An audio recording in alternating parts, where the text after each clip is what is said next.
Where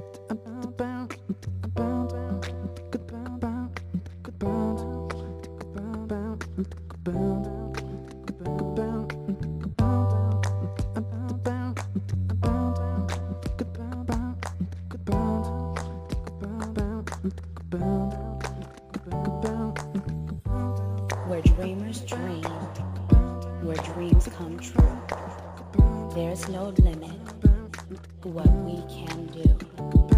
Turning no's to yes, leaving doubt behind, releasing the stress.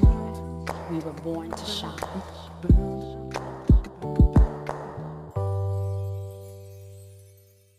You're now tuned in to the Sade Champagne Show.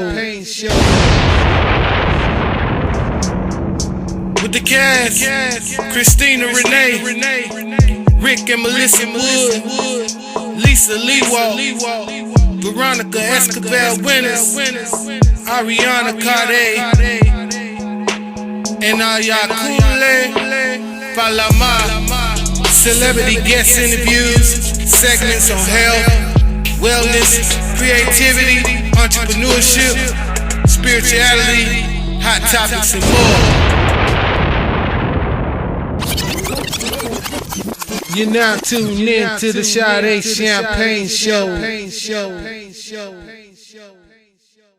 Good evening, everyone. That was Antoine King with This Is the Day. He's going to be on my show soon, and he recently joined my Power of a Dream tour, and he is a phenomenal performer. Welcome to Season 2, Episode 27 of the Sade Champagne Show on Grind Hard Radio. Every episode is available on iTunes. Search the Sade Champagne Show, and you can download them for free. Also, my Sade Champagne YouTube channel is another place where you can listen to the show afterwards. Thanks to everyone for tuning in all around the globe. All the episodes of my show are available at blogtalkradio.com/grindhard_radio. I've also posted the direct link to this episode on my Twitter and Facebook pages so you can tune in at any time. If this is your first time listening, I just want to thank you all for tuning in. I'm a professional musical artist, performer, inspirational speaker, and entrepreneur. I have created, directed, and executive produced over 200 charitable and inspirational events, including my popular Power of a Dream tour. I love mentoring, coaching, authentically being myself, and using my platform to encourage, empower, and bring out the gold in others. I want to thank Travis Miller for creating and producing my show's theme songs, and to Scott Swish for mixing it. And that was also Kata Matiaso who did that amazing radio drop that you hear at the beginning of the episode. Tonight is our special Entrepreneurs on the Move episode. This is where I feature rising and veteran entrepreneurs, creators, and innovators who are changing up the game, inspiring others, and making bold moves. We'll be talking all things business, entrepreneurship, turning your dreams into reality, staying focused, overcoming obstacles, and more. Our guests include professional dancer, model, and inspirational speaker Jai Parham, award-winning entrepreneur, event planner, inspirational speaker, author, and Zumba instructor Sweeney Mae, professional entrepreneur, business owner, talent manager, and author Lyndia Lipscomb, and motivational speaker, sports transformational coach, and author Michelle Morgan. We also have a brand new motivational Moments with Lisa segment tonight as well. I have awesome shows that are coming up this week. We're going to be at Anacapa Middle School in Ventura tomorrow on our Power of a Dream tour. Also this weekend, we're going to be at the Tulare County Fair, which is super exciting. And we have so many wonderful things that are coming up. We're always booking new shows and performances. This fall, we're going to be in San Luis Obispo, Ventura, Oxnard, Orange County, Fresno, and more. We love traveling, and if you're looking to bring Power of a Dream tour or any of our award-winning, critically acclaimed artists or speakers to your city or event, please email me at SadeChampagneMusic@gmail.com. Once again, that's SadeChampagneMusic@gmail.com for more details. Check out my Facebook page, Sade Champagne, to see our full schedule. Just look under events. I'm going to be live tweeting all show long and posting on Facebook, and we want to know your thoughts. Tweet me at Sade Champagne, Facebook me at Sade Champagne, Instagram I am Sade Champagne, hashtag Sade Champagne Show or GHR to join in the conversation. And I want to thank you to everyone who always tweets me every week. You Facebook me, Instagram me, YouTube me, email me. I'm so thankful for your support. And lastly, I want to thank everyone who's been watching, sharing, and subscribing to all my new videos. Thank you to everyone who has been supporting my new venture, Dream Lover, which is where I sell pens, writing pens for only $1 with a handwritten note from me and these proceeds are benefiting my new music and also my book that I'm writing. I'm constantly writing new pieces and creating new songs, and I'm going into the recording studio soon. To find out more about my musical journey and how you can be involved, check out GoFundMe.com/Sade Champagne Music. Once again, that's GoFundMe.com/Sade Champagne Music. All right, I'm ready to get into the rest of this show. We have our first guest on the line.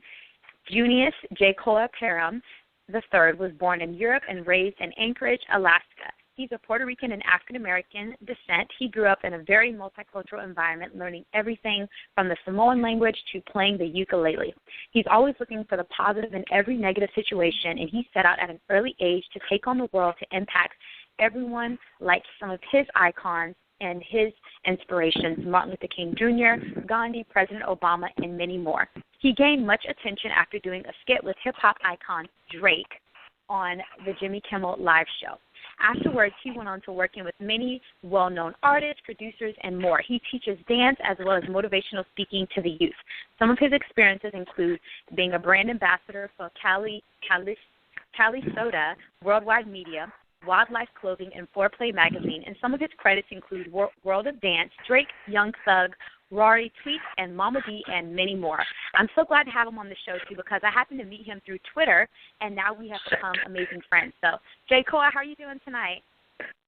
I'm doing fantastic. How about yourself? I'm doing well. We're so glad to have you on the Sade Champagne Show for Season 2, Episode 27. Thank you. I'm very honored to be on here. Awesome. If you guys don't know anything about Jai, he has such a great attitude and personality, and he's one of the most supportive people for me. Ever since we met on Twitter, before we even met in person, he's always been encouraging me and sharing words of encouragement, wisdom, positivity, and that's just the kind of person he is. And so I'm glad we decided to be able to enjoy this tonight with him as well. So when did you first get into dancing, performing, and entertainment?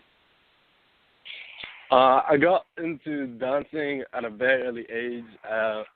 Just with anything in life, you don't always start off, but you kind of grow into it. I didn't really break into the entertainment industry until I was about 18. Really just kind of learning the ropes, kind of going from there, getting my name out there, learning the ins and outs. Mhm. That's crazy for you, to have not even gotten into it until you were an adult, and now you've already done so many things. It is. Most people don't know, but at the time that I had first got my foot in the door in the entertainment industry, I was actually homeless and Wow. had no place to stay. In a city and state that I didn't even know, no family, no friends. Wow. That's crazy. It's definitely been an amazing journey. I've definitely grown a lot, as well as learned just how to handle people in different situations. Mhm. Mhm. And it's you would never have known that about you because the way you carry yourself and just with the way you speak and how you dream, that was a part of your struggle.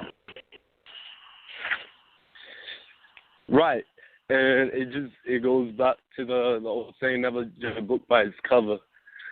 Everyone has their own stories and journeys that they walk through in life, and we just kind of go with it. Mhm, definitely. So, when did you first become an entrepreneur? I actually became an entrepreneur at a very early age.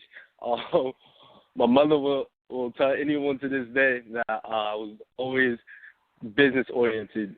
Even at an early age, I was always trying to figure out some ways of how to brand myself or create something new that the masses would like and something that's going to be useful to the community. Mhm. Mhm. Mhm. And what does being an entrepreneur mean to you? Being an entrepreneur, what it means to me is, someone who is a risk taker, someone who isn't afraid of going against the majority and just really putting themselves out there to help try to change the world. That's really good. You know, guys, to everyone who's listening, it's funny because when J. Cole and I first started to get to know each other, he was telling me how he loves performing and he loves being in the entertainment industry, but he was sharing with me how all of these things were just a medium for him to pursue what he truly desires, which is to leave a crazy, large impact on the world and to inspire people to believe in something greater than where they are, follow their dreams, and to make a huge difference in the world. And I would have to say that you are well on your way to doing that. Thank you. I still have a long way to go, but I'm excited for the journey ahead. It's just going to be a step-by-step process. Definitely. Have you always been a leader and confident in yourself, or is that something you grew into over time? I would say I grew into it. A lot of people say I was a natural-born leader, taking after my father, but I would say personally I grew into it. I kind of gained more confidence as time went on, and I kind of felt a little bit more comfortable being in front of people, just speaking, and things of that nature. Definitely. And so what is some advice that you would give to people who are struggling with confidence and they find themselves, like you said, following the crowd instead of being who they truly are? One of the biggest pieces of advice I could give anybody is just staying true to who you are. You know, not everyone's gonna like who you are as a person or, you know, what you do, but at the end of the day, your happiness should come before that, and it'll really let people understand that, okay, this is what he's passionate about or what she's passionate about, and at the end of the day, they'll have nothing but to do but to respect you. That's really good. It's so important because, like you said, you just, you know, it's something like you have to decide. You know, I always say we can't like be someone who's always looking for other people's approval and also be our true self and live our dreams. Something is going to have to give. Definitely, one or the other. You have nothing to fear but fear itself, and that's one of the many quotes that I've always read on. And people who constantly live in fear don't realize that it's just an illusion. Once you break out of that mindset that I can't do this or I can't do that, it really opens doors for you. The moment you say I can or I am, and you speak this into existence, it will come to pass. Yeah, because what happens is now we open ourselves up to that as opposed to, like you said, just shutting ourselves down and shutting everything down. Yeah. And another piece of advice I would definitely give any young entrepreneurs that are just starting out or anybody who's trying to break into the entertainment industry, definitely be wary of the company you keep. Association breeds similarity. So you want to surround yourself around positive people with the same mindset as you. It's so true. It's very true. What is the biggest misconception that people have about you?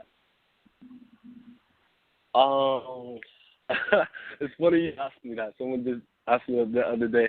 I would say the biggest misconception people get about me is that I'm kind of straight edge, and I don't understand why. A lot of people think that I'm pretty out there and just rigid, but I'm really not. I'm probably one of the most laid back and chill person. I'm there to give advice. I'm there if someone just needs someone to listen to. I think that's true. You know what I mean? Because, yes, there's some things about you that are serious, you know, but you're also a very down-to-earth and fun person, too. You know what I mean? So I feel like you have a balance of both of them. Yeah, I would definitely agree. Yeah, definitely. So what are you the most proud of in your life? It can be professionally or personally.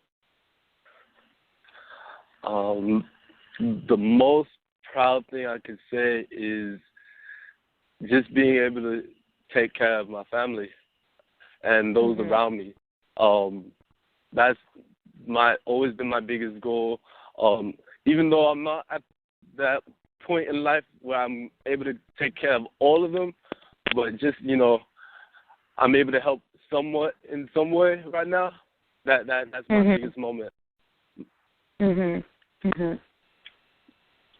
And tell us about a time when you wanted to quit, and how did you overcome that moment? One moment that I felt like I just wanted to give up was when, actually 2 years ago, I went through a deep depression.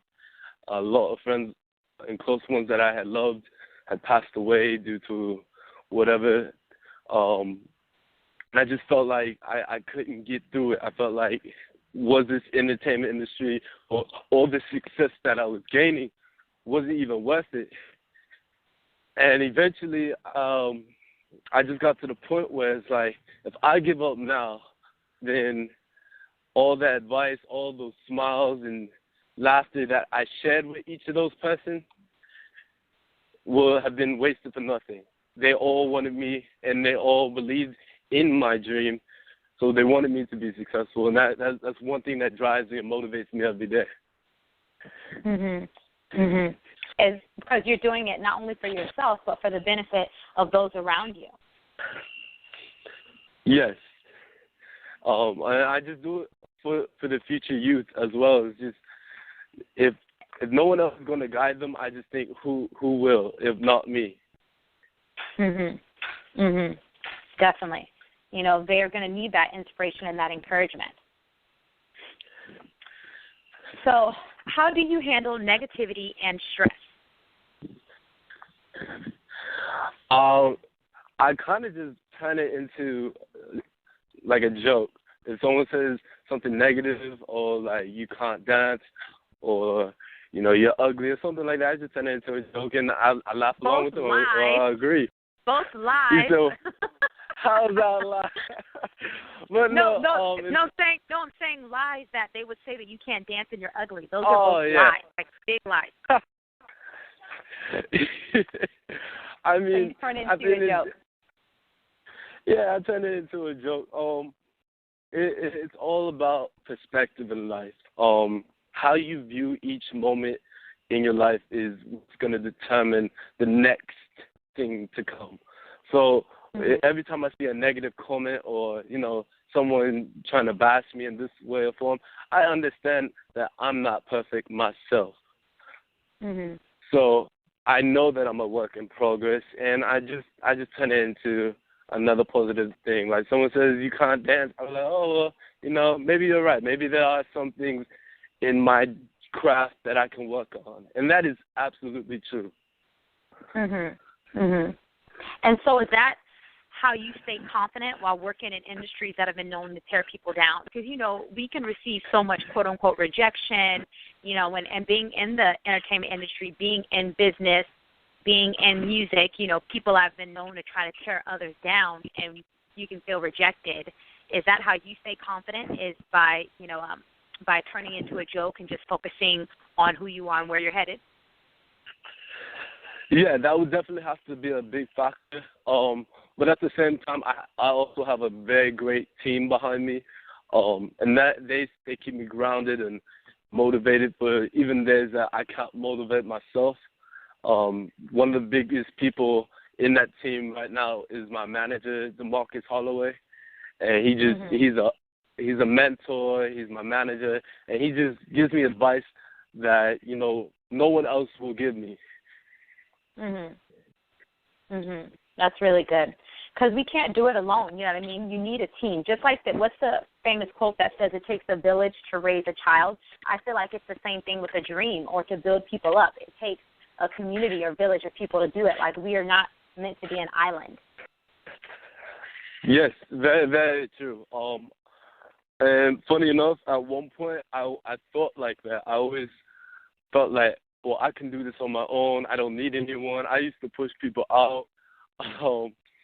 And I just wouldn't let anyone get close to me. And that was just for personal reasons.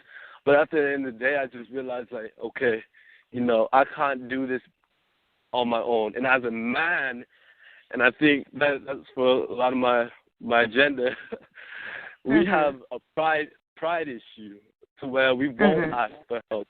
We won't accept gifts or any form of kindness because we want to be that person for everyone else. It's true. But guys need it. You guys need the care and love and affection just as much as we women do. Very true. But most men won't admit to it. Well, you're right, but I'm glad that you could burst their bubble and be like, dude, we need this too. Yeah, sometimes it just takes someone of the same sex to be just like, hey, you know, man, I'm right there with you. We can get through this, you know, and just swallow your pride. Pride goes before the fall is what my mother always told me. Definitely. So tell us about all your current projects and what you are working on. I know you always have your hand in something exciting. Well, right now I'm preparing to go to Alabama for the McDonald's parade. I got welded dance sets coming up in Atlanta, Georgia, as well as a few other projects out in Florida. And right now that seems to be about it. I'm not trying to put too much on my plate just because I know that it can be a handful sometimes. Definitely. And what are some words of encouragement that you would give to women and girls who are listening who struggle with confidence and they struggle with feeling like they need to either earn a guy's affection? Because, you know, especially with so much, you and I talk about this kind of stuff, so much we see in society, it's all about trying to get women to be a certain way, look a certain way for a guy, always trying to get us to earn their attention. What are some words of encouragement that you as a guy, you being someone who has a lot of girls who are interested in you and reach out to you on social media, what are some words of encouragement that you could share with them about staying true to themselves and being confident and, you know, and being a strong woman? One of the biggest pieces of advice I can give for that is to be yourself. Realize your self-worth, how valuable you are, and don't settle. Never let a man put you down and make you feel any less than what you are. And I constantly want to reiterate that because I myself have two beautiful sisters. They're very smart, and I don't want them to feel like they have to change who they are as a person and give up their essence in order to make some other man happy just because he doesn't like, you know, the way they act in certain entities. That's really, really good. That's really good. And, you know, when you say that you feel that when the woman is being herself and she's being empowered in her dreams and her aspirations, that she's going to attract the kind of guy that she would want to be with as opposed to just getting attention just to have it. Does that make sense? Yes.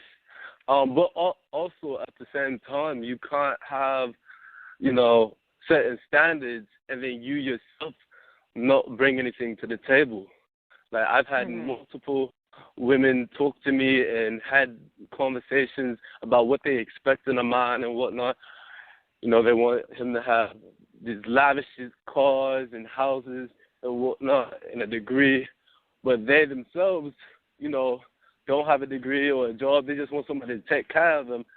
And it doesn't work that way. Relationships, friendships, they're all a teamwork. Not one person should be doing more than the other.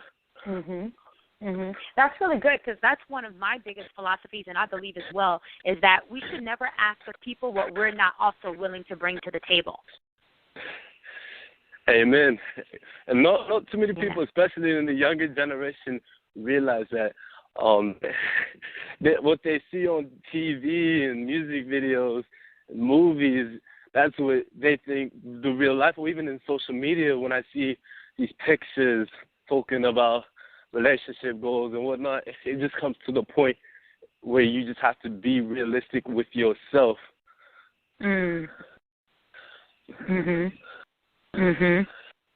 That's so true. I literally was just having this conversation with someone. Oh, yeah, it was Michelle, who's going to be on later this evening. We were literally just talking about that, how people will see somebody else's relationship, and they're like, goals, goals, goals. And you're like, you don't even know who these people really are, and you're so busy trying to live your life through somebody else instead of your own life. Exactly. And not too many people are understanding that concept. It's like, for me personally, and this is just me, I can have just as much fun going on a date, just bowling or, a walk in the park to truly get to know the person versus, going on an expensive date. That's not me being cheap or nothing, but it's just I genuinely think that I can get to know a person better that way than any other way. You really want to interact with that person. Yeah, and it's true because, building a relationship, building a friendship, building a family one day, a marriage, it can't be built on those superficial things. It's not going to make it last. It's going to have to be, like you said, truly getting to know one another, truly having friendship, pulling back all the smoky mirrors and all the flash things and having it be about the real thing. Yes. And I try to get that across to as many youth as possible just so they understand, like, hey, this is what it is. This is how it should be versus what you are seeing as an illusion. It's true. Well, I could definitely chat with you all day, and I'm sure we'll be texting each other and chatting more later because he's always encouraging me and vice versa, and I had so much fun with you on our show tonight, and I look forward to having you back on. Please let everyone know where they can follow you and stay updated with your career and all your inspirational postings. Thank you. All my social medias are saying at I am Jai Parham, Parham. Once again, that's going to be at I am Jai Parham. If any of you feel the need to reach out to me, you can always DM me, comment, leave a message, and I'll try to get back to you as soon as possible. I love to give advice and just truly get to know people and meet new people. Awesome. Well, thank you so much for being on the show tonight, Jai Koa. Right now we have Marcus Houston with Everything. Keep listening to the Sade Champagne Show on Grind Hard Radio. If you are interested in maintaining good health, then you need to take Juice Plus. Juice Plus is raw, vine-ripened fruits and veggies in a capsule or gummy. Think of it as a salad bar in a capsule. Juice Plus is the most thoroughly researched nutritional brand name product on the planet, and that is why so many health professionals around the world recommend it to everyone. Juice Plus is a natural and wonderful way to get thousands of phytonutrients into our bodies every day. We need more fruits and vegetables. We can't get enough. We don't eat variety. We don't consistently eat 7 to 13 servings a day, and this is an easy and convenient way to bridge the gap. It really doesn't get any simpler to get healthy. It is absolutely doable and affordable, and children can get it for free with the Juice Plus Company's Children's Health Study. Children who take Juice Plus are more aware of their health, they eat more fruits and veggies, they are drinking more water, and they do better in the classroom and on the athletic field. The Juice Plus Company is truly committed to inspiring healthy living around the world. If you need more fruits and veggies every day, which we all do, please contact our Healthy Living Ambassador, Raquel Pimentel, at 408-650-4717. Once again, that's 408-650-4717. Welcome to Season 2 of the Sade Champagne Show on Grind Hard Radio. We are an inspirational, entertainment, and music-based talk show with interchanging segments on wellness, health, fashion, entrepreneurship, dream building, spirituality, charities, and other fascinating topics. We interview special guests and celebrities each week, play music from my favorite artists, and engage with our listeners through Q&As, contests, and much more. We are not afraid to push the envelope and challenge traditional thinking.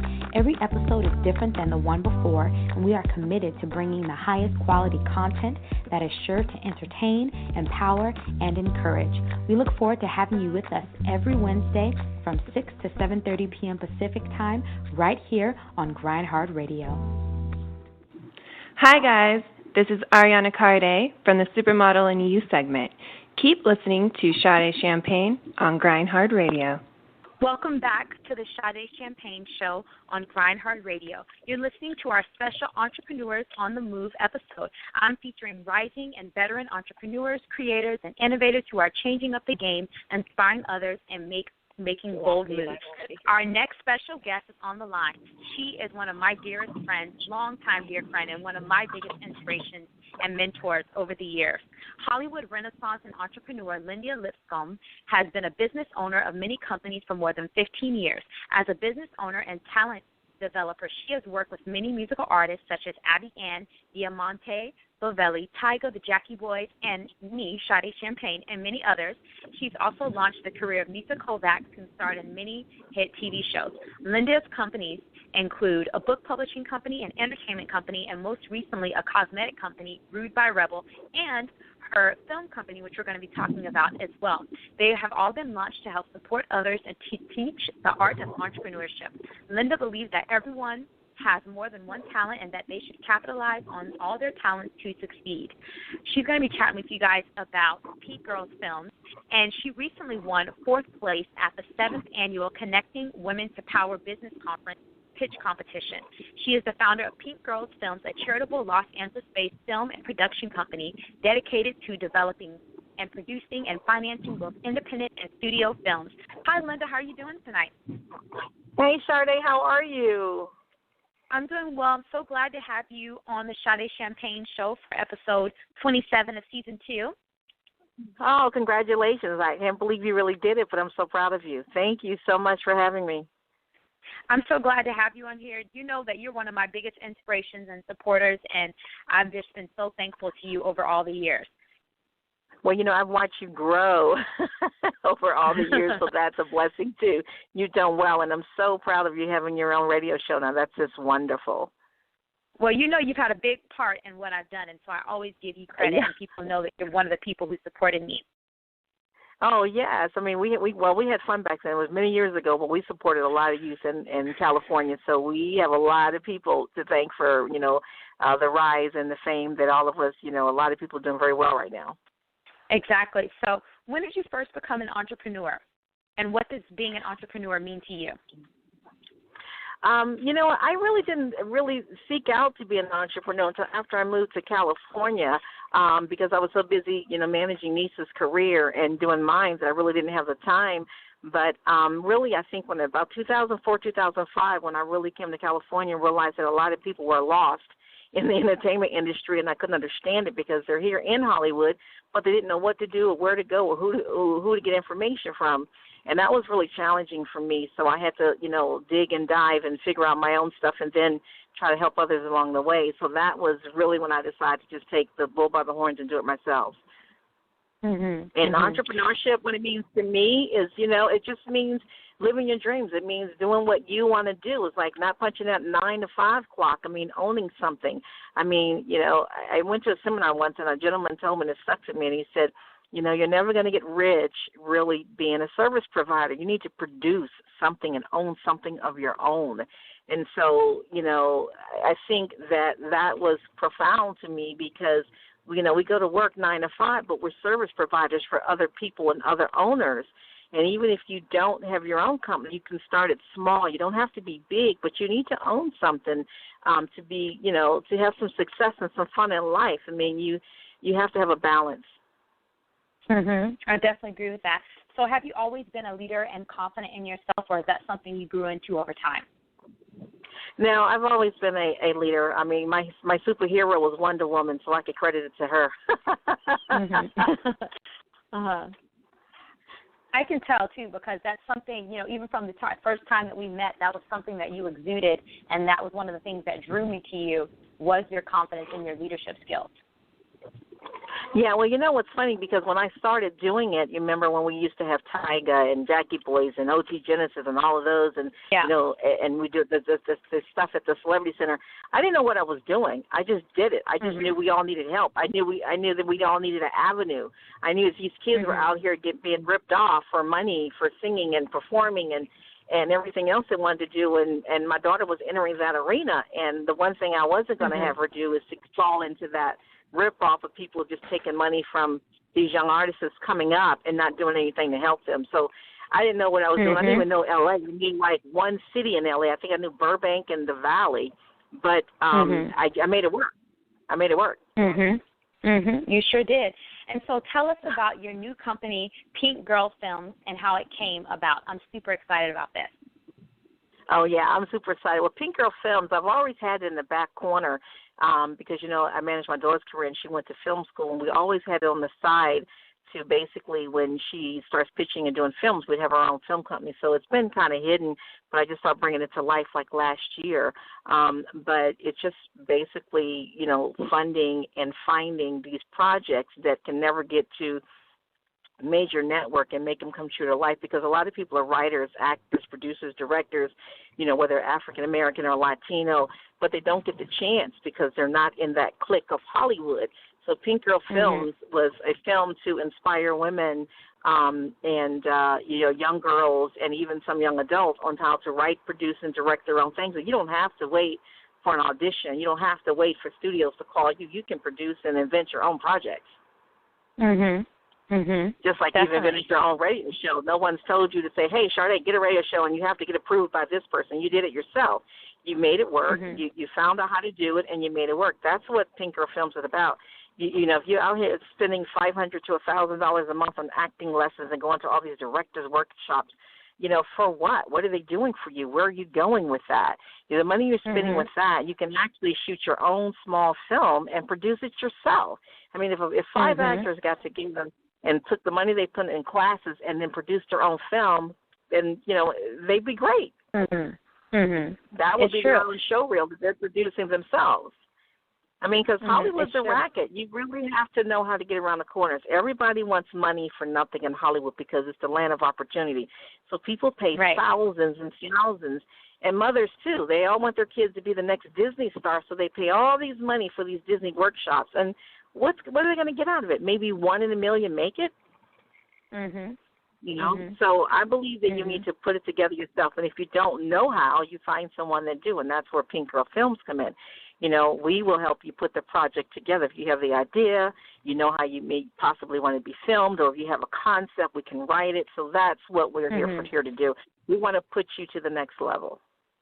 Well, I'm excited about this because that's been one of my dreams that's been brewing over the years, is wanting to, you know, start producing and making films and live theater projects and productions. And so I'm definitely excited to see how we're together with that. And I'm telling you, to all of our listeners, Lyndia is one of those people that I feel that if you just literally will listen and receive from the wisdom and the encouragement she shares, it will change your life.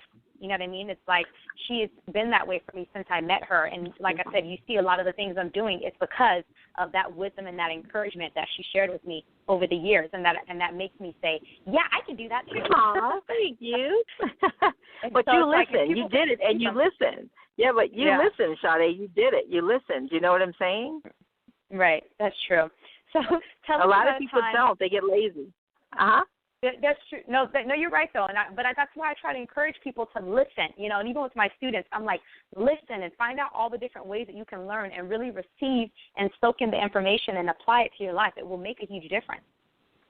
Yeah. Yes, definitely. You know, so tell us about a time when you wanted to quit, and how did you overcome that moment?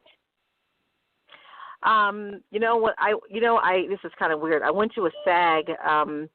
You know, SAG has conversation where you can go meet actors when shows come out, and I went down with Nisa, and we went to meet Terrence Howard right after he came off of Hustle and Flow. At that turning point, I was kind of like, okay, I'm going to leave Hollywood. I'm done with this. People are crazy. This is crazy land. But when we talked to Terrence, and we met Terrence and Taraji that day, and Taraji, of course, being from Washington, D.C., like I'm from Washington, D.C., and then I knew Terrence because I was friends with his and his best friend, Jesse Radalis, who also wrote a book and was on Nisa's radio show years ago. But he said some things so profound, and he was the one that basically said, because you have to create your own lane in Hollywood. You can't sit back and wait for agents and managers to create it for you. People sit back and wait for the phone calls and wait for the auditions and wait for the callbacks. But what they do in between, they work. They get caught up in working, going to school, but they don't perfect the craft to the other level. I mean, a lot of casting directors and actors that never made it. You know, a lot of producers or actors that never made it. People don't flip the script, and that's what they need to do. They need to say that even though they say you're not great for this part, you're not great for that, okay, well, invent your own part. I mean, why can't you? That's what people do. So Terrence Howard gave me and Nisa a lesson that we learned from him, very profound. And, I listened to his stories on how he, when he first became famous, he did like 100 films before people knew what he was until, Hustle and Flow. And then, he stole an audition from his brother to be on The Young and the Restless. He just crashed an audition. He just was determined. So I think that told that if you want it that bad, you have to go get it. And you're going to have falls. You're going to fall. I mean, we all do. You're going to fall, but it depends on how you get back up and what you do with it when you stand back up. And that makes the difference. People here, they come and they say, I failed, I didn't make it. But apparently you didn't want it enough, because you got to keep going at it, because eventually you're going to get it. That's really good. And so how are you able to efficiently manage so many different business ventures? Because you have your hands in a lot of different things, but you are not, but you're a master of many as well. You know what I'm saying? So how are you able to do that? They come in different spurts. It just depends on what project comes my way at the time. It just comes in different spurts. I just handle what comes at me at the moment that it comes at me, and I deal with it then. I don't kind of like forecast it way out, because you never know what tomorrow's going to bring. I just go with the flow. And I think that's powerful advice, because people ask me how I'm able to have my hands in so many different things, but I feel that it makes sense to me and what I'm doing. And I say the same thing as you, that I feel like I focus on what's in my hands today, what opportunities have I created that are before me at that moment, and I focus on them there. And then everything else will come into play as we get there. Yeah, you just prioritize. If someone says, Linda, I need you to write this today, I need you to work on this project, and I need it by Thursday and Friday, and my other project can wait till next month, and, I may put that down and I jump on the next project. So it really depends on the needs and necessity, prioritize, and what comes first. I mean, I don't know if you know, but I don't know if you talked to Nisa, but Nisa is in the process of writing a great show for, like, a Showtime Netflix, and she is, really great at it. She's writing an awesome show. She's almost done with the first episode, so that's going to be crazy when that comes out. I mean, it's a little on the power side, a little on the baller side, but it's going to be powerful. It's going to be really great. And she'll be casting for it, maybe if not by the end of this year, the first of next year, but it'll be a great show, great drama. Wow. I believe it. I can totally see her doing that. And so how do you stay confident? How do you stay confident while working in industries that have been known to tear people down? You know what? I just I don't listen to people that are not where I want to be. The only people I listen to that are people where I want to become or I want to be.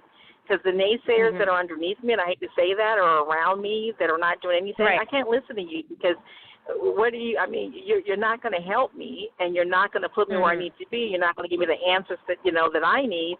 Then there's no use of having a conversation. I think that's a big thing in Hollywood. People spend a lot of energy with the wrong people.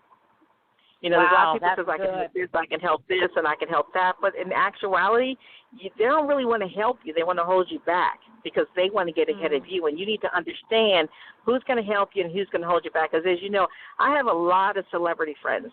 But although we talk and they say they're my friends, but in the back end, they're not, because they're not helping me get to where I want to go. I have to do it myself.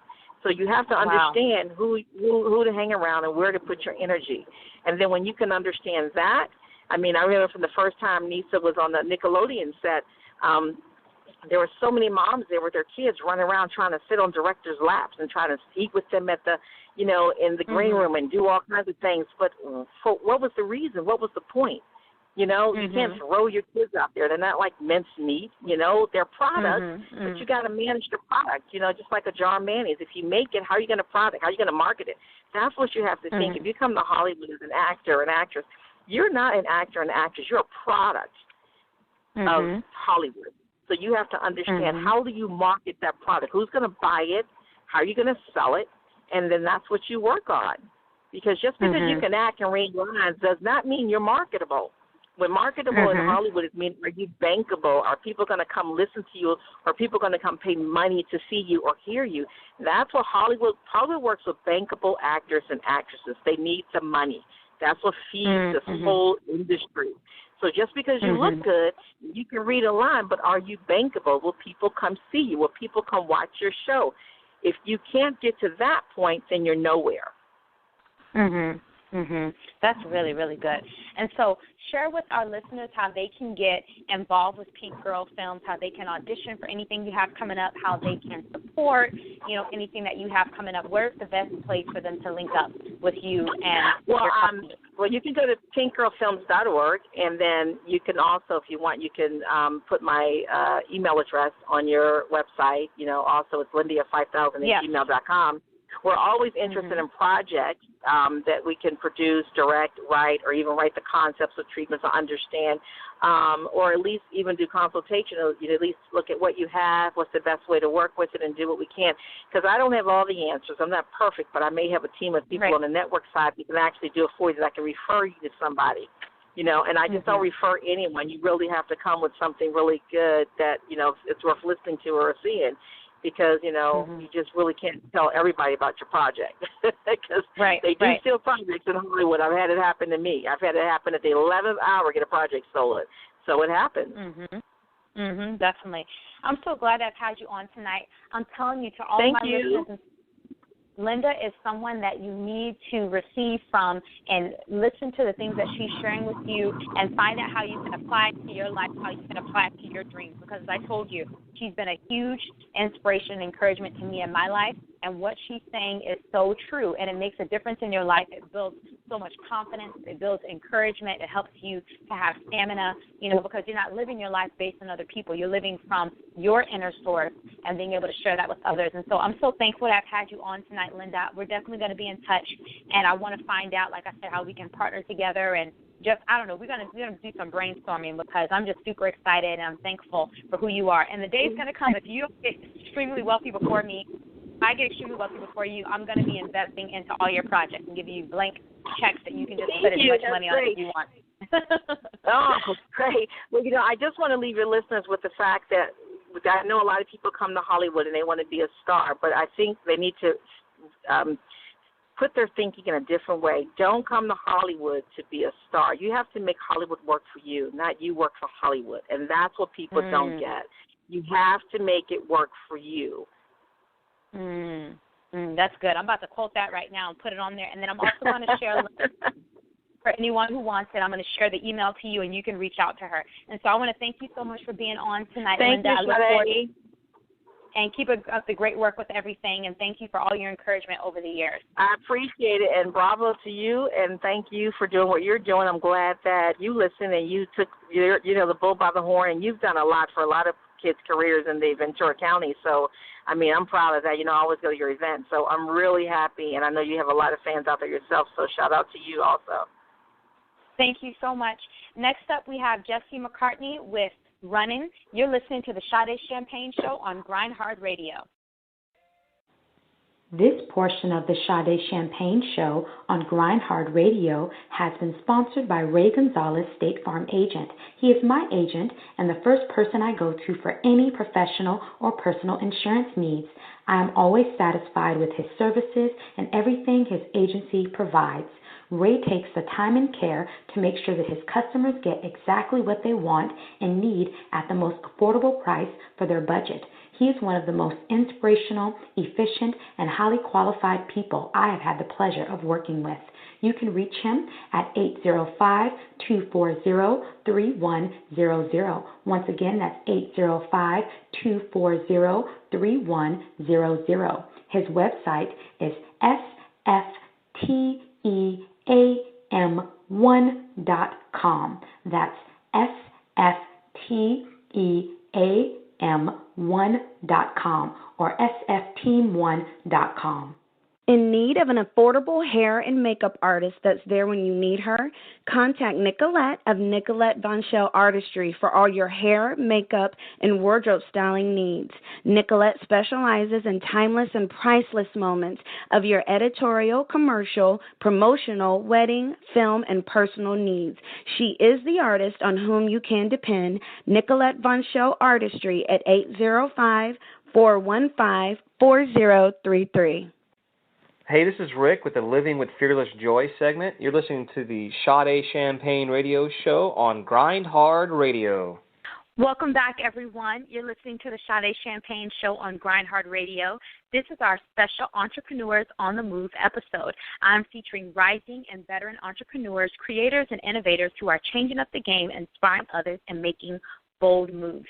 We have been talking all things business, entrepreneurship, turning your dreams into reality, staying focused, overcoming obstacles, and so much more. And I got to tell you, I am super inspired and encouraged by tonight's guest in this episode, and I'm just very thankful for this platform and very thankful to have these types of friends and supporters. So our next special guest is on the line, Sweeney Mae. Sweeney Mae Montanola is a multi-award-winning marketing director of South Bay Pavilion, a 1 million square foot regional shopping center owned by Vintage Real Estate in the city of Carson, California. In this position, Sweeney has received many awards and honors, including the 2015 Lady in Red Diamond Rose Awards for Community Service from the Multicultural Motion Pictures Association and the 2016 Citizen of the Year Award from the Carson Lions Club, and several awards of recognition from the City of Carson and the Los Angeles City for her community service efforts.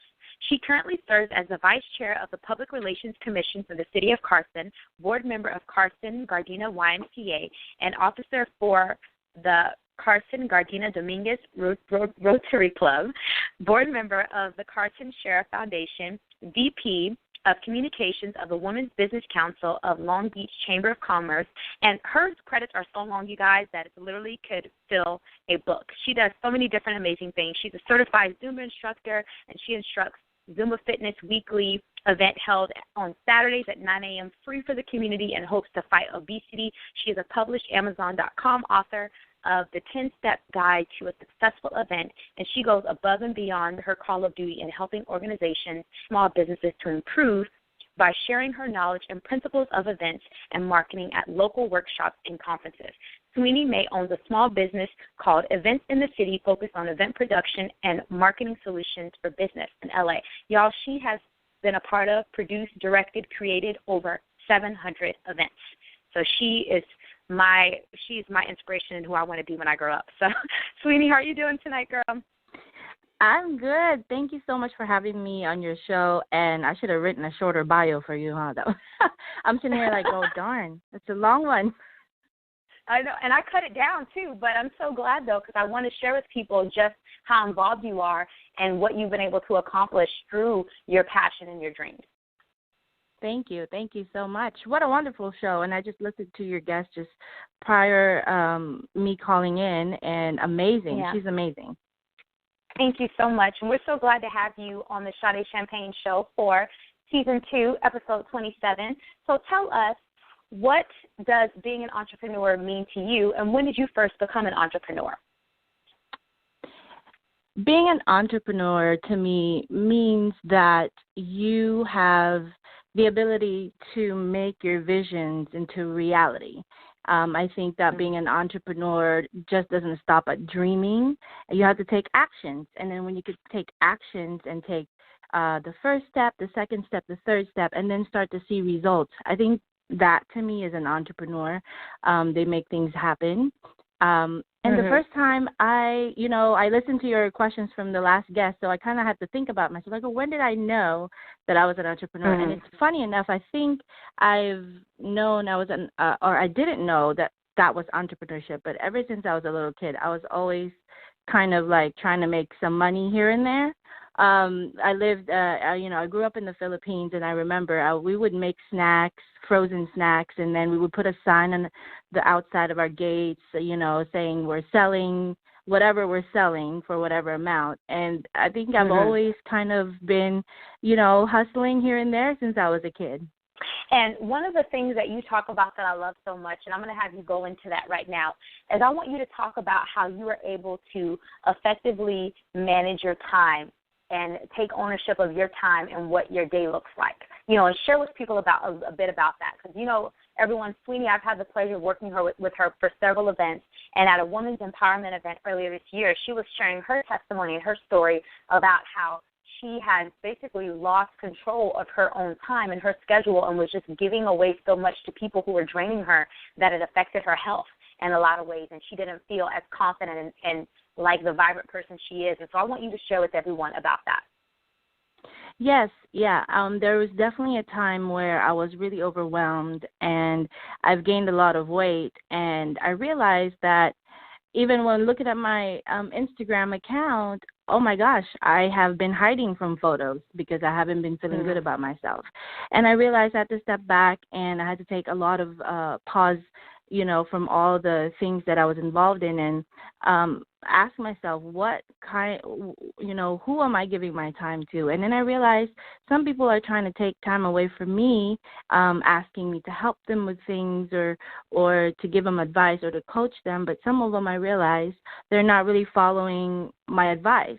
So I started to kind of qualify the people that want to take my time. And if I don't see them implement the things that we talk about, I kind of start to make them realize that. Like, for instance, if someone would like to, you know, get an hour of my day and pick my brain, and the next thing I know, they're not even implementing anything that we talked about. So the next time they come to me, I'd ask them, so the last time we spoke, you said you were going to do A, B, and C. Have you done those? And when they say no, I said, well, you know, let's talk and have a second meeting when you've implemented the things that we've talked about. So just being more strict with my time, and then spending a little bit more time, you know, working as hard as I work on my job and work on myself.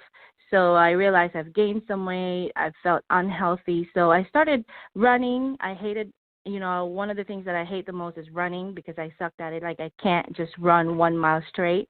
So I decided to take that challenge on. So I started running, and to a point where I can run maybe 2 miles straight without stopping.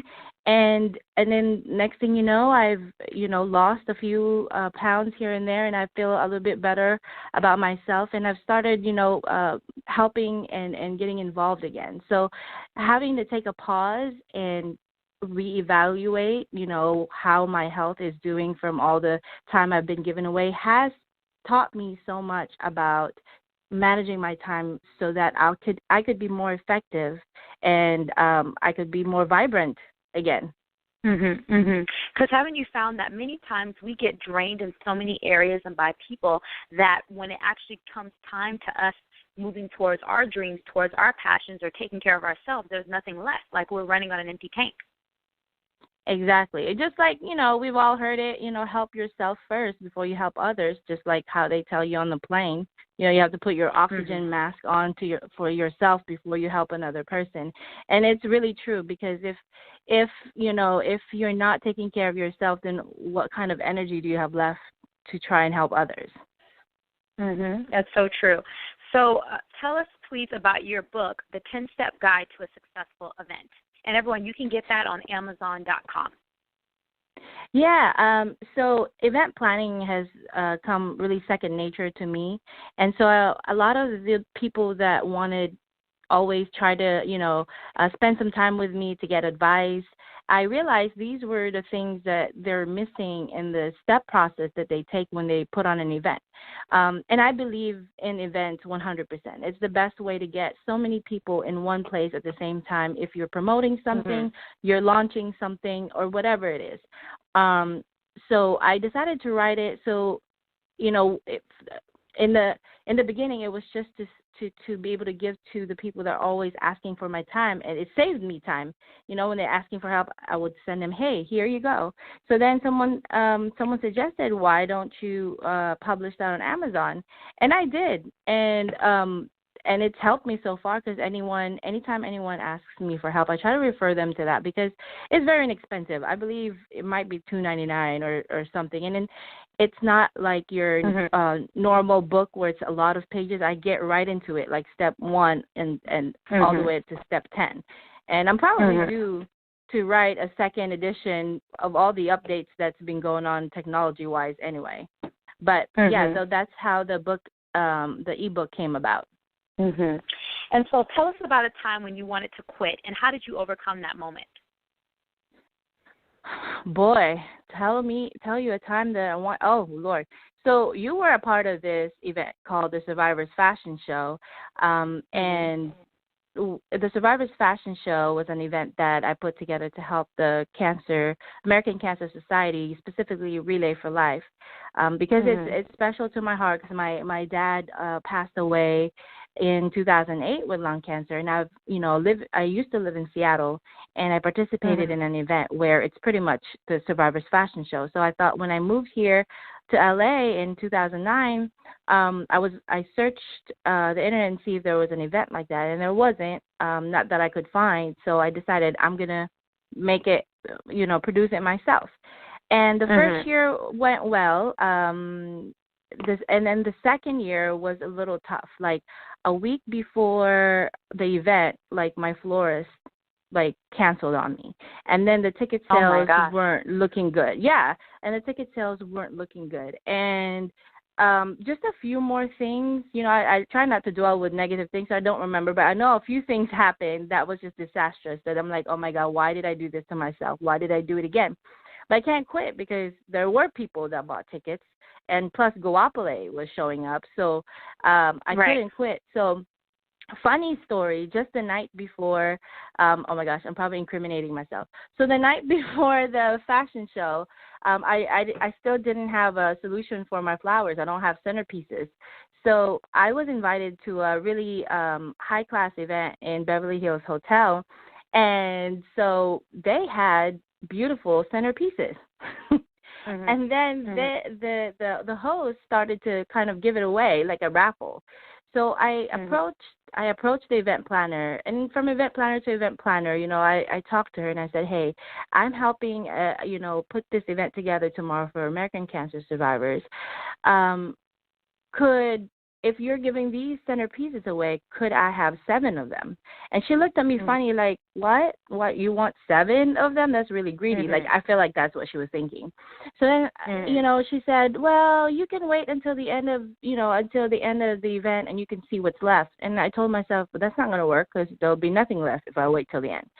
So as soon as she turned around, and I'm not going to mention what event it was, as soon as she turned around, me and a friend of mine, I told her, please help me take, as much as you can. So we took maybe 3 in our hands, and then we made friends with the valet guy, and then I said, hey, can we keep this somewhere safe? The event planner let us have it. They were giving away. So I ended up having flowers for the next day. I put that in the fridge, and voila, I have flowers. And just right then and there, it kind of gave me an energy thinking that I must be, one, I must be really blessed, and 2, I'm really supposed to do this event because it solved itself at the very last minute.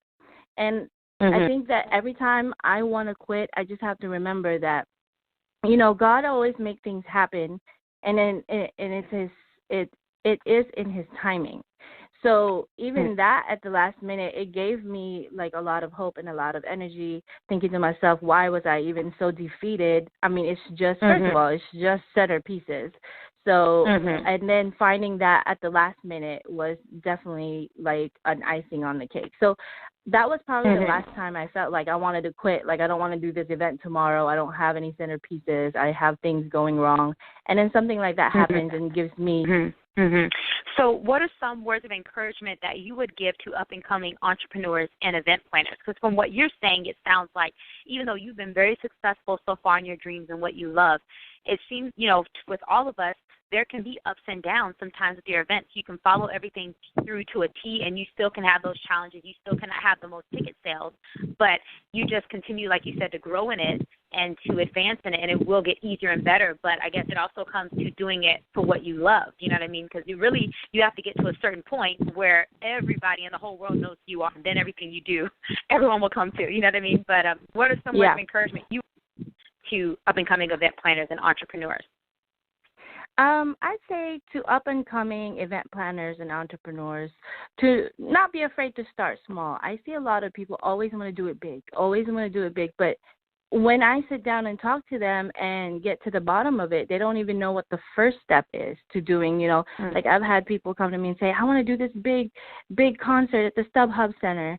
And then I ask them, so what is it for? When I start to ask the details, they're a little bit like tongue-tied. So that goes to show you that they have this big vision, but that's where the entrepreneurship comes in, is having a big vision, but knowing what the steps are to get there. So if you don't take the time to do that, then you're not going to be as successful as you'd like to, because not everything is going to be like given to you out of luck, so a lot of times you have to work hard, like you actually have to plan things. So if you're an up-and-coming entrepreneur or event planner, start small. Start a small event with 50 people. Like, you don't always have to have 500 people and make it a grand event right away. It's better to start smaller and practice, because I think that the talent of troubleshooting, which I feel like I've mastered, I've been through so many crazy things. The talent of being able to troubleshoot problems right on the spot is something you have to practice. You do have to kind of have it in you, but you have to practice it over and over. So, one, you're confident in yourself that you know how to troubleshoot, because it didn't just happen one time. It didn't just happen 2 times. It happens every time there's a problem, you know how to solve it. So it's important that you start small. And 2, collaborate with people. You don't have to do things by yourself. You don't have to do things alone. And as a matter of fact, when you work with others, you reach a bigger mass. You reach more people, and you're able to impact more people, and you're able to tap into resources that you don't have, because in the process of finding someone you want to collaborate with, you can find out who has resources that you don't have, and those are the type of partners you want to collaborate with. So definitely, 1, as I said, start small, practice. Practice makes perfect. We know that. And 2, collaborate with others. You don't have to do it by yourself. You definitely don't have to do it by yourself. And then I would say the third thing that advice that I want to give is, don't be afraid of failures, and don't think of them as failures. They're just errors, and you have to correct something, adjust something, because it's all about trial and error. I've done certain events 5 times, 6 times, and sometimes it takes me all the way to 5 times that I do the event that I get it right, because you have one shot when you do your event, and then you see something in hindsight, I should have done the check-in registration process differently. So the next event, you're going to implement the changes you want, but then you'll see something else that's going to make your event more perfect the next time. So you're going to do it again on the 3rd time you do it. So, start small, collaborate with others, and definitely practice makes perfect. So don't be afraid of failures, because it's all about trial and error, and you can always adjust anything that, you see that you could have done better. You can adjust it for the next time. Definitely. And so what are you currently working on? What do you have coming up? I know there's always something exciting in your hat. Oh, yeah. Well, at the South Bay Pavilion Mall, and for all your listeners, if you haven't been to South Bay Pavilion Mall, we're in the city of Carson, which is right off the 405, right where the IKEA is in Carson. And a lot of times, people go to IKEA or Target but don't realize that there's a mall inside, and we have a mall inside. And we just opened, it's about a year old now, Cinemark, 13 screens. And just in a few weeks, about 2 weeks, on October 7, 8, and 9, we're having our Los Angeles Philippine International Film Festival.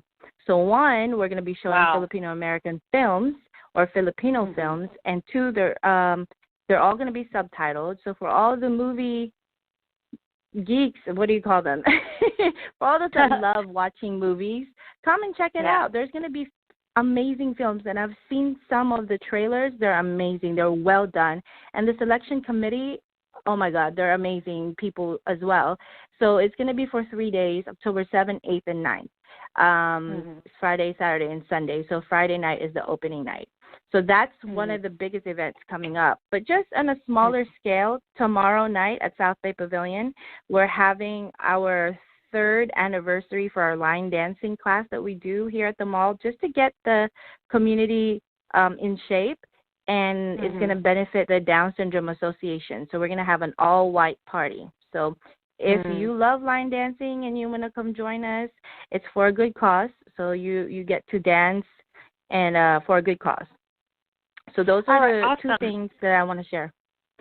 Wonderful. And then lastly, let everyone know where they can follow you and stay updated with your career, with your happenings, with whatever events you're working on. How can they book you for whether it be speaking, mentoring, event planning, all that good stuff? Let them know.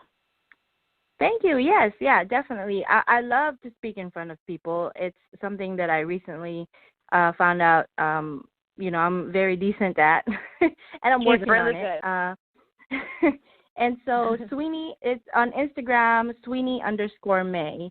And I just posted something where I tagged the Sade Show or Sade Champagne Show, so you might be able to find my post there. And follow me on Instagram. I really work hard on making sure that it's inspiring and that it looks good and easy to follow. So Instagram at Sweeney Mae at Sweeney_Mae. Yes, that's correct. And she's one of my favorite people, as I share with you guys. She's another person who's super inspirational. And if you can get some of her time or just even, like she said, receive from her social media, receive from the things that she does, it will literally change your life. And I want to thank you so much for being on the show tonight, Sweeney. And I hope you enjoy the rest of your week and all your exciting ventures coming up. Thank you so much. You're doing such a good job, Sade. Thank you. Thank you. I appreciate you. All right, everyone. Our next song is Travis Miller with Sunsets. Keep listening to the Sade Champagne Show on Grind Hard Radio. Are you looking for a dynamic musical artist, performer, host, or inspirational speaker for your next event? What about a mentor, vocal instructor, or workshop leader for your school, company, or seminar? Contact Sade Champagne for countless professional services that are sure to fit your particular need. She is an in-demand, award-winning, and critically acclaimed musical artist, performer, inspirational speaker, and entrepreneur who is invited all around the world. She is known for having a powerful voice, turning ideas into action, creating, directing, and executive producing popular, charitable, and inspirational events, and bringing out the gold in others. Her services are for all ages, backgrounds, and environments. Contact Sade Champagne at SadeChampagnemusic@gmail.com. That's Sade Champagne Music @gmail.com to book her for your next event or project. Beautiful people. See, this is why I don't sing on the show. Hey guys, this is Christina Renee from the What's Going On segment on the Sade Champagne Show, and you're listening to Grind Hard Radio.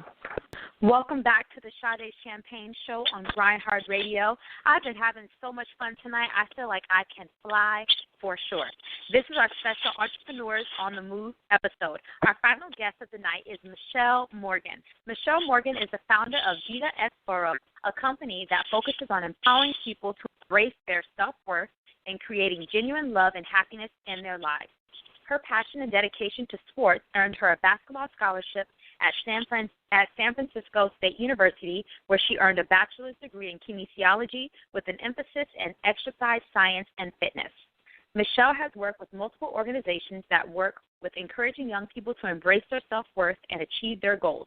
With a sports background and a passion for working with young people, she lives in her purpose of inspiring and empowering young people. She is a motivational speaker, sports transformational coach, and newly published author of the book, How Youth Triumph in Sports, Tools That Create a Triumphant Life. Her book is currently available on Kindle and will be available on paperback form soon. This girl has a fire in her eyes that just won't quit. Hey, Michelle, how are you doing tonight? Good, thank you. I'm excited. How are you, Sade? I'm doing well. I'm so glad to have you on Season 2 of the Sade Champagne Show, Episode 27. Thank you. I'm excited to be on. I told you once you finish your book, I was like, girl, I'm bringing you on the show. So I was like, let me finish that book. Exactly. So have you always wanted to be an author and an inspirational speaker? I believe I've always wanted to be an author, and I just think speaking has always come naturally to me just through sports and being the point guard and the leader on the team. I think I've always just been vocal in terms of my thoughts and just wanting to win. And so I always wanted my team to be great and myself to be great and everyone who's surrounded on that team to be great, because that's how you win. And I've always just had different ideas come to me. I have a newsletter that I write where I write my Golden Thoughts newsletter on just my life experiences and how, maybe those, valleys in my life, and I learned about those, and I want to share it with others, because I feel like it's okay to have low points in our lives. The high points are easy to talk about, but it's the low points that sometimes we can feel embarrassed or ashamed about, but it's like everyone is experiencing those, and we've all have. And it's, it's good to build like a connection, so it's like we're all the same, and let's empower each other. If you can overcome it and I can overcome it, then it's inspirational for anybody to know that they can overcome anything in their lives. Mhm. That's really, really good. That's really good. And so when did you first become an entrepreneur, and what does being an entrepreneur mean to you? I believe it was probably like in my mid-20s. I actually got involved in like internet marketing, and it's when I started to learn about, being an entrepreneur, knowing that having your own business can be exciting. And so I started to have ideas on that, and I think it just all came together, and just through my own experiences on basically self-worth. I was learning that, whatever I dictate and feel about myself is kind of what I bring about. And I started actually seeing it in action. I was hearing the concept, but I didn't understand it, and then I would reflect. And that's when I learned about it. And I said, I want to see everybody happy. I see my family, my friends, and them, and I would look around. I'm like, wow, like the situations that we remain in, it's very intriguing to me. And I learned that if we just continue to love ourselves and take those chances, your life can be empowered. And so that's when the concept of Vida es Oro came about. And, it was all of the concept with treasuring yourself and just self-empowerment. And with an equation that, just says that we are worth a lot, and the more you continue to treasure yourself, the more your self-worth will grow. And that's one of the things I really love about you and what you represent is you really are all about speaking value and identity and worth to people. Like you come from a deeper place. Like, I know some motivational and inspirational people don't agree with me on this, but they believe in doing well to prove people wrong. You know what I mean? Like they believe in doing well to prove someone wrong, to get back in a way at the people. Like, they'll say success is the greatest revenge. But I feel like that's fleeting. You know what I mean? And I feel like the depth is in more of what you talk about and what you stand for, that it's about how you value yourself. It's about how you see yourself, not allowing other people to have control over you in any way, whether it be your success or failures, but instead it's based on how you see yourself and how you feel about yourself. I feel that's a lot more long-lasting. Yeah, I agree. And I know I've had that conversation because I see like those memes and things like that on social media where it's like success is the biggest revenge. But I always say, like, at the end of the day, even though you might feel like a person has like animosity or jealousy towards you, you can climb whatever ladder that you're climbing trying to prove them wrong, but they still don't care. They're never going to get satisfied, and you're never going to get satisfied because you're not going to feel that satisfaction, because as soon as you reach another level, that person can still say whatever they want to say about you. So if you're always trying to, step it up to the next level and you're just competing with them, all they're going to say was like, well, that's still not good enough. So why compete with, trying to prove someone else wrong when the only person that you need to is what you have to live for, because that person's going to continue doing what they want to do. And when you don't see what they're doing, and you're going to continue doing what you want to do. And I think that at the end of the day, it's all about what we see or how we see ourselves in the mirror, and it's not about, other people. And I feel like the true happiness comes from just proving ourselves right, because I think there's so much fear that lies within us where, sometimes we're even afraid of success, like what if it does happen, so I think it's those things that we have to prove to ourselves is we're put here in this world for a reason. We're even put in our circumstances for a reason because we're here to show ourselves that we are better than we may see ourselves as. And there's always room for growth. And I think that's the main thing in trying to prove ourselves is our self-worth and our happiness just continues to grow and grow and grow. And soon you're not really worried about what anybody else has to say. That's good. So have you always been a leader and confident in yourself, or did that come over time with sports? I think it came over time with sports because I remember when I first started playing basketball, I was in the 4th grade, and my parents, we moved to Oxnard, and I was in a boys and girls club. And I remember I didn't know how to play basketball, but I knew I liked this sport that I was playing at school. And I would literally hide in the corner, when I'm playing in a game. And if someone was guarding me, I made sure they were like the best defensive player in the world because I made sure I wasn't going to touch the ball. Because I knew once I touched that ball, when I wasn't ready for me to make a mistake and something to happen. And I just think over time, I just kept going to the playground and shooting and playing and finding a friend that lived close to me at the time and just going hanging out with her because she loved to play basketball as well, and just hanging out with her, and then soon playing for like the junior high teams. And it was really during the summer of my 8th grade year. I was at a babysitter's house during the summer, and she lived right across the street from a park. And that park actually was a travel team with like the best players in our area. And so it was a free camp they were offering. So I was like, I'm just going to go. And I was nervous because these were the girls that beat everybody by 40 when you play. And I went, I did all the drills, and the coach, basically, I just became part of the team. It was like, practice is this day. It wasn't like, would you like to play? It was very like informal, but I just kind of grew into that, and I saw like, wow, like someone saw something, and I was like, this is cool, and I like it, and that's how I grew my confidence in playing. That's good. And so how do you overcome discouragement and obstacles? I overcome discouragement and obstacles by first venting about my obstacles. Sometimes they can get a little bit of the best of me because I do want to be great in all that I do. And so it can be frustrating if I see something that, might be impeding me or the process may be a little slower. But I just remind myself that everything happens in its due time, but I also need to take action. It's just like you saying that, you're going to bring me on the show when my book gets done, and it's like I really want to get on the show. So I needed to put action into that. It might be frustrating because, I've been working on my book for almost 2 years now.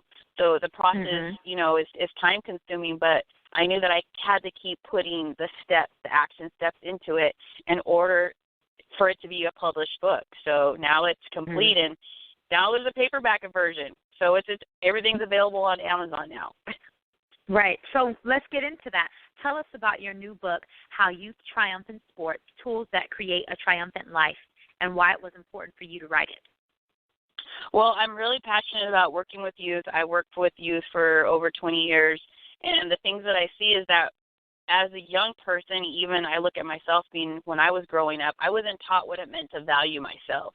And I feel, by the time sometimes we get into our, mid-20s, even later, is like when we start recognizing like the value and the self-help and, changing your mindset, things like that. And I said, well, what if that took place, when they were still in high school, junior high, how can that transform their lives, earlier on, cut the learning curve. And, of course, I have a passion for sports, so I wanted to use everything that I learned in sports because those are actually the most important tools and traits that actually make you great in life in general. So I wanted to incorporate those things and bring it together, and I wanted to write a book for young adults to read that they can, relate to. I talk about my life experiences, so I'm very honest and real in what I share in this book. So I can relate to the young people and everybody, actually. Anybody can read this book and learn something from it.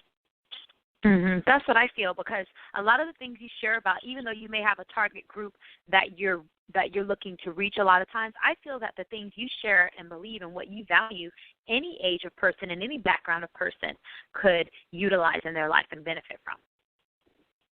Yeah, definitely. I mean, the original idea was to write the book for parents so that they can read it on helping their child become successful in sports, because there's so many kids that are athletes, right now in this day and age. So, here's some tools you can give your kids. And then I thought, well, it began that way. And then I redid everything. The book was finished and I redid everything because I was I want to actually write to the youth, because sometimes I feel like books aren't written for the young people. They're written for adults to, regurgitate to their kids, and I felt like if there was something for kids to have, that would be important. And I also feel like it's important for adults to read it as well, because now you have something that you connect with whoever that young person is, because we're all connected to a young person, somewhere, whether it's your child, you're a mentor, niece, your aunt, uncle, whatever it may be, and there's that connection. I always say you have to build connections in order to influence, especially in a positive way. You have to have something that connects you. So if you can read this book and we can all learn something from it, I can connect it with, a young person that I'm in contact with. Remember that chapter on accountability?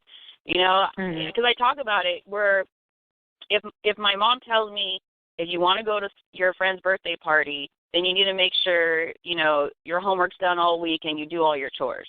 So when that day comes and I don't do it, our first reaction is to get mad at our parent, to say, oh, it's your fault, I'm not going and I'm so mad at you. And it's no, you need to be accountable in life and understand there's consequences to actions that you don't take or that you do take. And you chose not to take an action to get to what you wanted. And I feel like it's important for those tools to start being inputted into a young person's head, because sometimes it's well, if you don't do it, this doesn't happen and that's it. But there's reasons why, and I feel like that's what I want to convey to, people in general, because I feel like accountability is a major, major tool in being, triumphant in life in general. Definitely. And I chat a lot about this on my show, on my live events and things, but we tend to forget, because we feel so drowned sometimes by circumstances, by life, by whatever could be coming our way. We forget that we actually do have a choice. We actually do get to choose and decide what direction our life is going to go, the effort that we want to put forth each day, the dreams we want to see come to pass in our lives. We get to choose. We're not helpless, as many of us would like to believe. You know what I mean? And I think that's one of the things that's powerful about your book, is you're reminding these youth, these kids, these teens, these young adults, that you get to choose. You get to be the one to decide, and like you said, do that accountability, making them triumphant, and it makes such a difference in their life, as opposed to saying, I can't make any choices myself, everybody decides for me, instead of being no, I get to choose, and I get to live from that place of power of choosing. I choose to give my 100% all each day. I choose to move forward in these passions. I choose to learn how to love myself. Yeah, and it's funny that you say that, because when I was listening to one of your earlier conversations on this episode, and we were talking about entrepreneurship, and, I was listening to it and I was thinking, we all are entrepreneurs. You don't just have to be a business owner, because when we think of entrepreneurship, we're thinking of, oh, I'm taking control of my life, I own my own business. But being an entrepreneur is taking control of your mind, is really what it is. So if you enjoy, working a 9-to-5, that's perfectly fine. But you also want to be in control of your mind and the decisions and the actions that you take. That's the most important thing, because that's what creates, happy lives. It's easy to complain or make excuses, but being an entrepreneur is taking control of your mind, and that's really what it's about to me. And that was just a new concept for me to look at entrepreneurship, actually. That's actually really good. I like that. You know what I mean? Because like you said, it has to go with so many other areas of life. You know what I mean? And so that's awesome. Tell us about what you're currently working on and what you have coming up. Well, I actually am just getting the book is now on Amazon and the paperback edition. So I'm working on a press release to get that information out there.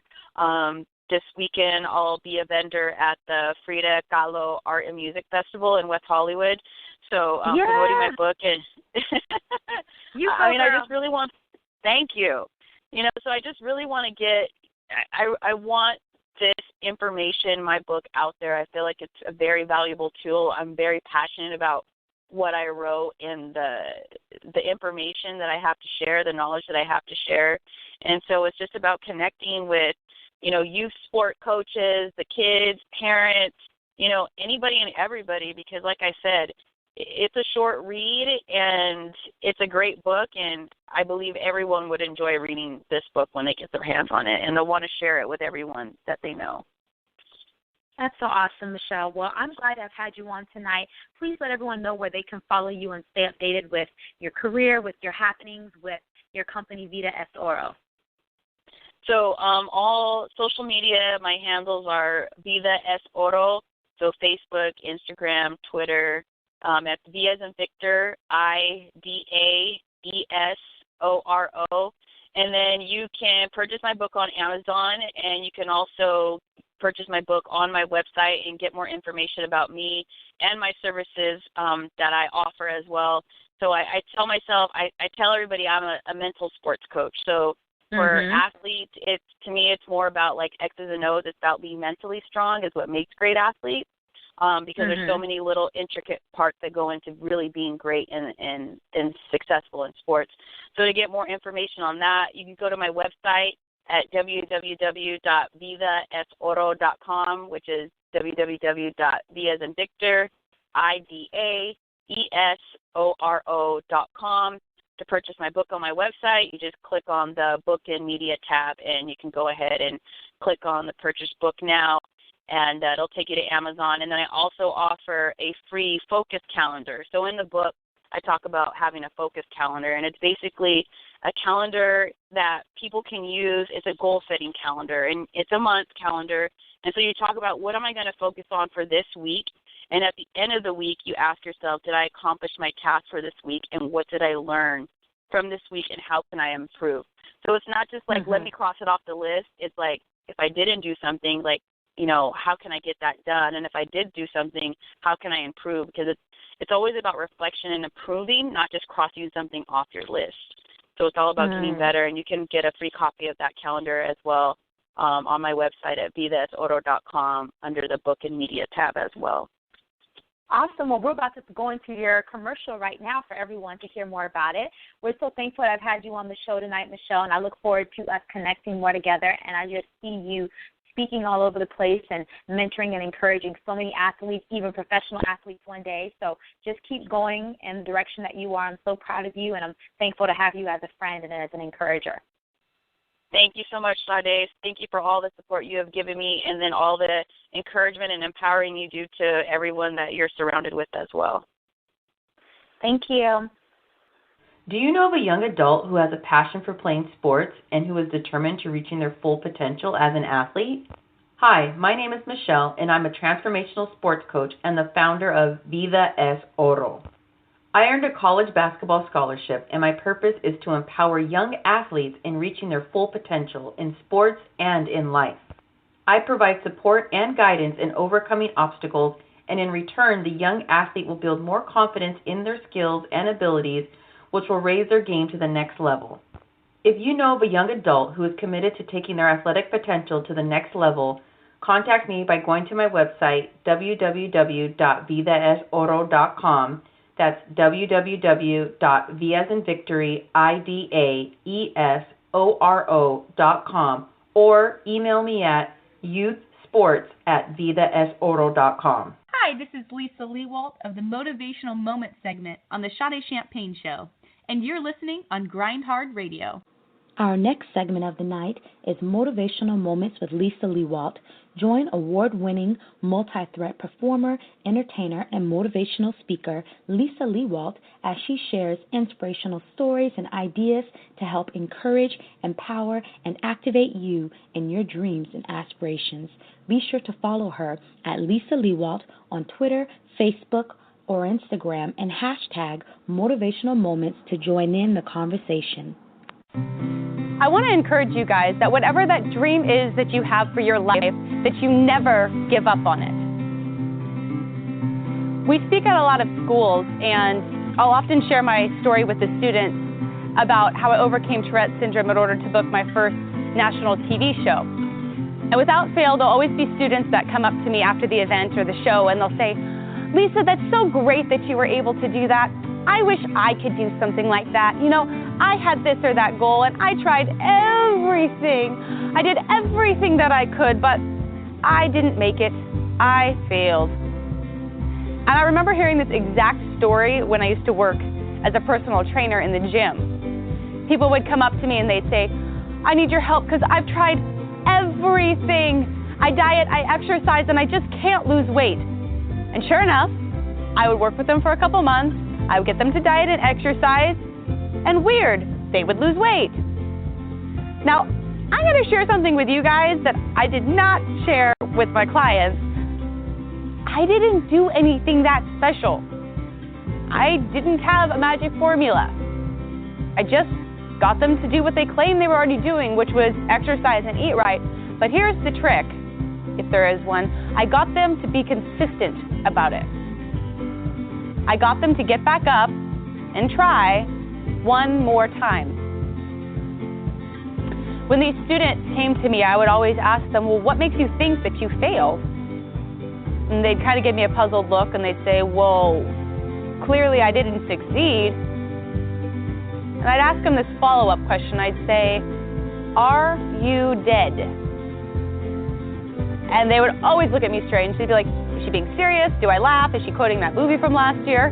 So I'd say it again. I'd say, are you dead? Because if you are still alive, that means that you have another opportunity and another chance to try again.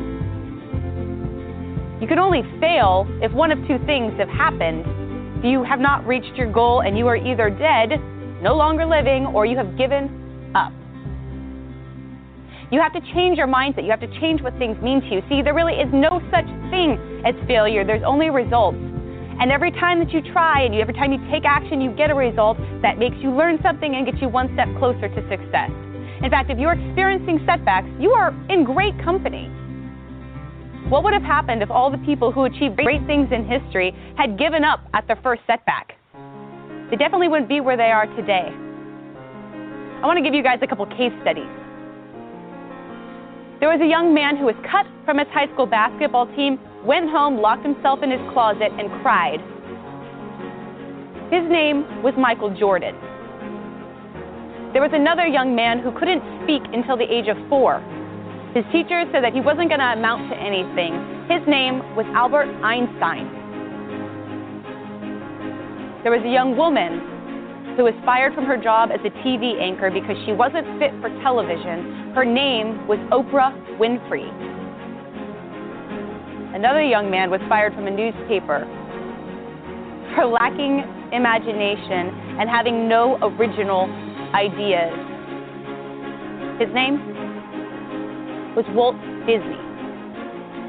And lastly, there was a man whose book was rejected by 27 publishers before he got his deal. His name was Dr. Seuss. See, if you are experiencing setbacks, you are in amazing company, and the only thing that you have to do to stay in the same company of the Dr. Seusses and the Oprah Winfreys of the world is that you get back up and you try one more time, because you only have to stand up one more time than you fall. I want to leave you guys with two of my favorite quotes. The first is that the key to success is that you knock on the 100th door with the same amount of enthusiasm that you knocked on the first. And the second is that there's only 2 rules for success in life. The first is that you never give up, and the second, that you never forget rule number 1. welcome back to the Sade Champagne Show on Grind Hard Radio. You've been listening to our special Entrepreneurs on the Move episode. I want to thank you guys so much for listening in, for all your support through every single episode. If you want to call into the show right now, this is your time, and you want to share your thoughts, you want to ask a question, you need some encouragement, whatever it may be, now is the time. I'm also going to share your thoughts from Twitter, Facebook, and Instagram. Just use our hashtag Sade Champagne Show or GHR, or just tag and mention me in it so I can see your comment. Oh, my goodness, this has been a phenomenal episode. I was just telling my guests, because I will message throughout the show, and, I do live tweeting and live on Facebook, and I just was sharing with them that I'm so fired up, and I feel like I can fly. This has been a phenomenal time. I want to thank you to everyone who tuned in tonight. Thank you for downloading, subscribing, and sharing my radio show. Next week, we are bringing back one of my biggest inspirations and favorite speakers. We are discussing everything from spirituality, relationships, love, dreams, and everything we as women care about. My special guest is web pastor and speaker Don Warner from Dynamic Love Ministries, along with my castmate Melissa Wood from our Living with Fearless Joy segment, and we want to answer your questions about God, the meaning of life, success, fear, healing, health, wellness, relationships, and more. I'll also be giving away some super cool gifts. Thanks to Grind Hard Radio for the opportunity to create my own radio show. Thanks to Travis Miller for creating and producing my theme song, and to Scott Swish for mixing the song. Thanks to my special guests, Jai Parham, Lyndia Lipscomb, Sweeney Mae, and Michelle Morgan. Thanks to my castmate, Lisa Lewalt. I want to share with you one of my favorite original mini inspirational messages titled, Pursue Your Passion. Pursue Your Passions.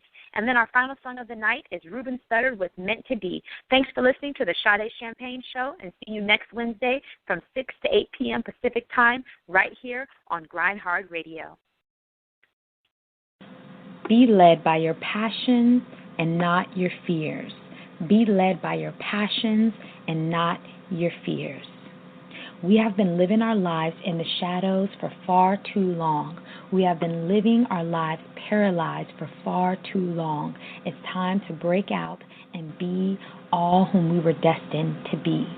Free, full of peace, full of joy, full of confidence, full of courage, full of vision. Earl Nightingale has a quote that says, "Never give up on a dream just because of the time it will take to accomplish it. The time will pass anyway." Never give up on a dream just because of the time it will take to accomplish it. The time will pass anyway. In order to be led by your passions instead of by your fears, there needs to be a shift. Veronica and I want to encourage you to spend at least 5 minutes every single day pursuing your passion. You are worth it. You are worth living your dreams. You are worth walking in your destiny. You are worth being free. It's already a part of your original design. You were created out of greatness for greatness. You were created out of the overflow of love for love. And that 5 minutes may at first seem very trivial and tiny and not even significant, but over time it will grow. Over time, that 5 minutes will expand, and before you know it, you will be spending more and more time each day living your dreams and pursuing what you love. And what happens is, as we are pursuing our passions, your inner being and your mind will begin to form around your dreams. And so instead of finding reasons why you can't and finding excuses of why it's impossible, you will begin to see opportunities. You will begin to see a way when there seems to be no way. You will begin to find solutions in your situations. And so pursuing your passion instead of your fears is a practice, but it becomes easier and easier with every new day. Never underestimate the power of beginning. Never underestimate a little bit at a time. Start where you are and learn along the way. You are worth it. You are worth it. Pursue your passions instead of being led by your fear.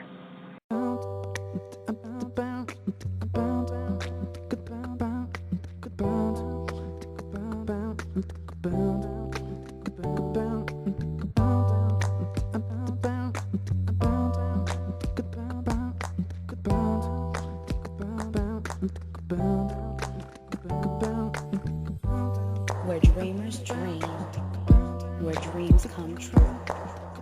There's no limit to what we can do. Turning no's to yes, leaving doubt behind, releasing the stress. We were born to shine.